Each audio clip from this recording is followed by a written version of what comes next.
Manever I say ma PENDREAM TV. PENDREAM TV there, I see them yopo. On the issue of the Dubois Center, yeah, the minister's statement is categorical. Nothing is on the table. Yes. And so it says, no, let me read it. It says that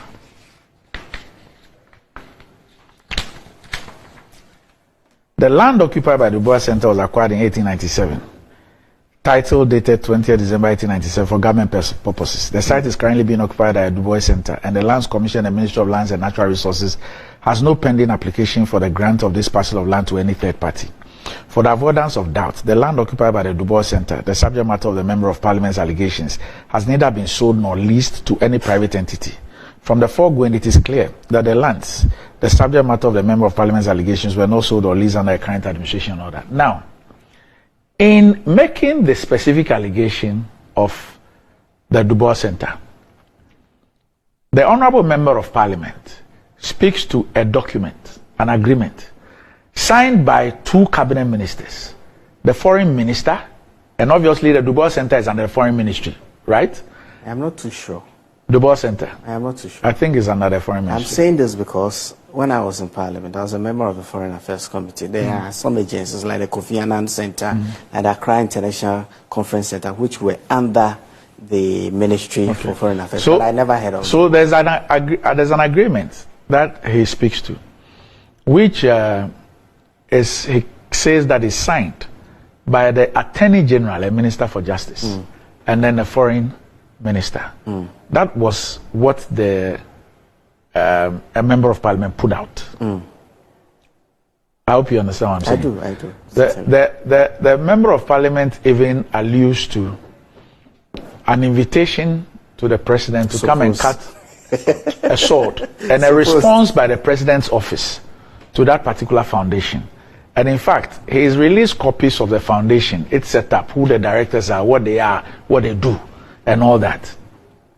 Now, shouldn't we be told whether indeed two cabinet ministers have signed an agreement to lease the Dubois Center for 50 years? And on top of that, we also see, as has been shown, that David J. and Associates have actually published on their site the fact that they have redesigned the W.E.B. Dubois Museum Complex. Technical info.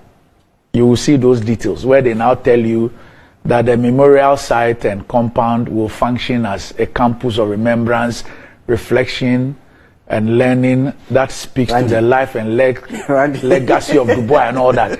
Ajayi and Associates redesign of the center aims to provide a world-class destination for academics, blah, blah, blah, blah, blah. Oh, nice. Shouldn't government be responding to all of this? Oh, nice and good. The minister has put out information that at this material time, per the provisions of this constitution, he is the guy, he is the man. These things will have to go through his desk, for these allegations.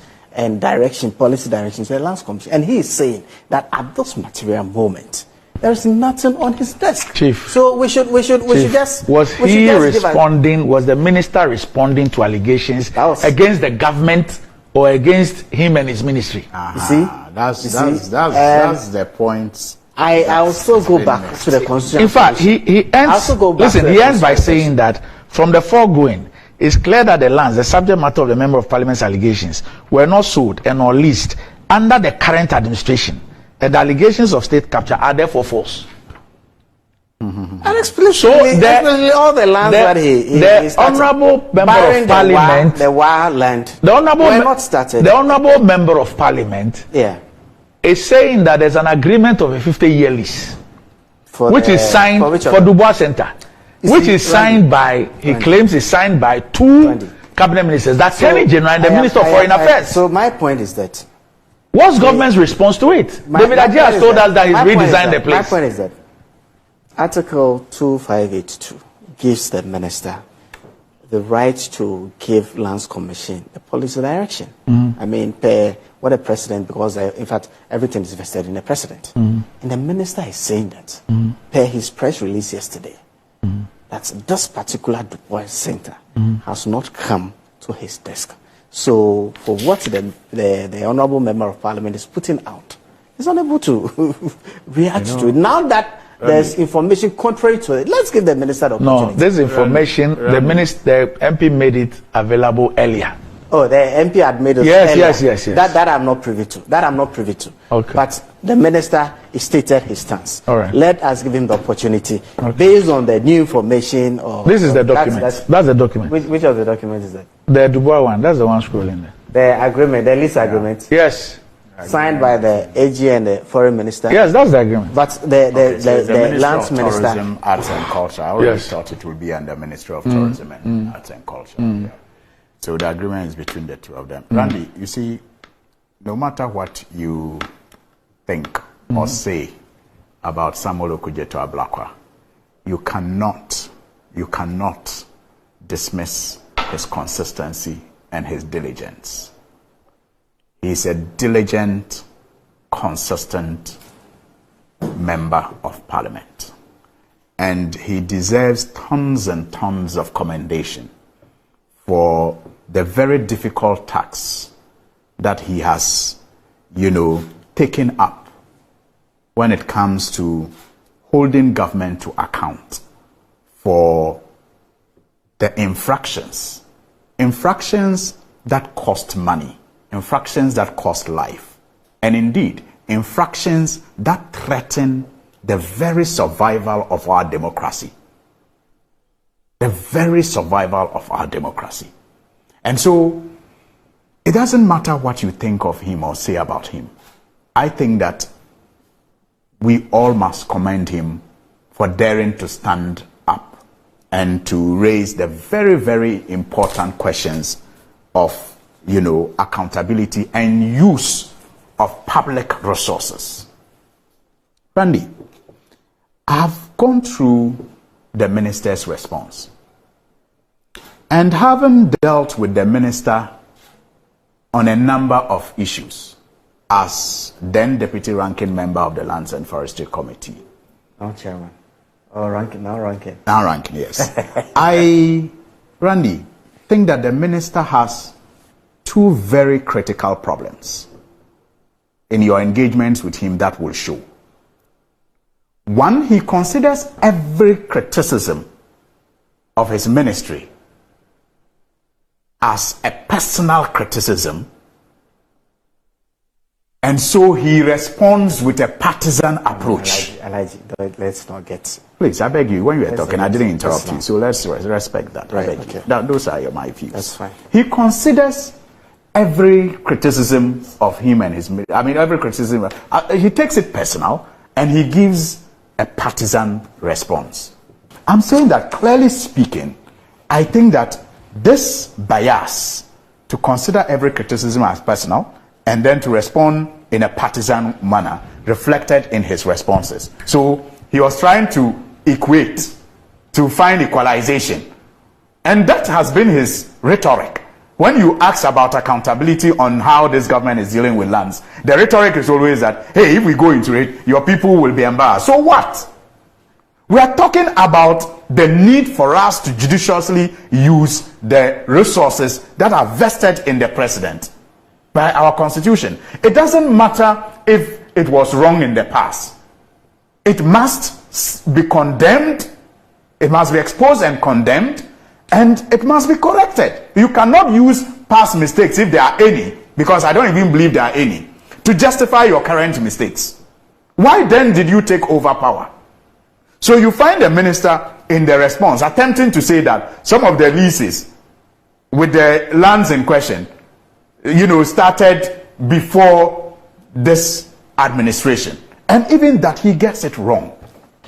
Exactly 9 days ago, 9 days ago, on the 8th of July 2024, the Ministry of Tourism, Arts and Culture wrote to the W.E.B. Dubois Museum Foundation.